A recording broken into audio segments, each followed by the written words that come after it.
Well, yeah, this morning we were fortunate enough to be joined by Dr. Robert McNabb with Freeman Health. He's the director of the COVID unit over there. And you and I are talking right now about the number of tests that you take that doesn't really, I mean, here, there's a question from Belinda Edwards, right? And she says, if someone's tested positive twice, can they get it a third time? And if they do, is it a diminished version or is it full-blown COVID-19? Sure. So there's some things to unpack there. You know, there really is no test for cure when it comes for COVID. So, you know, we've seen patients that tested positive consistently for 3 or 4 months, right?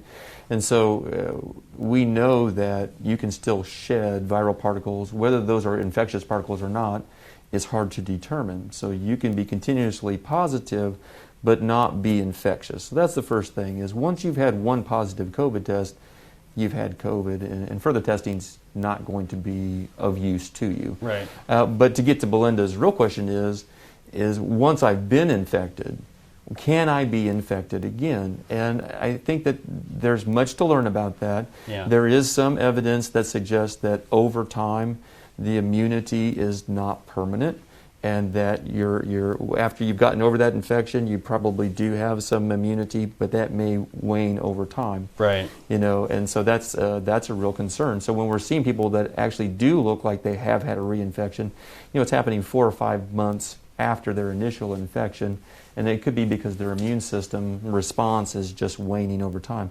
Which, when you think about vaccinations, there's a number of vaccinations that require booster shots to reboost the level of immunity to keep us at a safe level. So that's not an uncommon phenomenon. Right. So as we sort of learn more about not just the vaccine, but in terms of antibodies, and we understand our immunity if we've already been exposed to it and sort of fought through it, do you feel like that should change our approach to defending ourselves and the people around us with COVID-19? I mean, I guess the obvious answer would be no, don't. But are you more immune in that sense, that you're maybe more okay going out and not necessarily using every PPE requirement?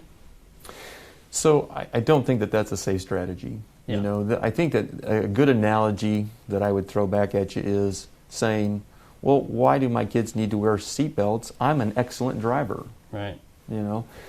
So your immune status may be better than someone who's not been infected. How good is that? And should we really take those chances? Right. I would argue no. Seatbelt your kids and wear your PPE. Well, so are there different ways that you recommend people get together for the holiday as safely as possible? I mean, Zoom, of course, is one of those options. Yeah. Or a virtual holiday. But I mean, is there something else that sort of sticks out to you as a good method? Sure. So, you know, there are better methods, and I guess there are worse methods. I think that anything that puts you into tight, close contact with people is the worst model.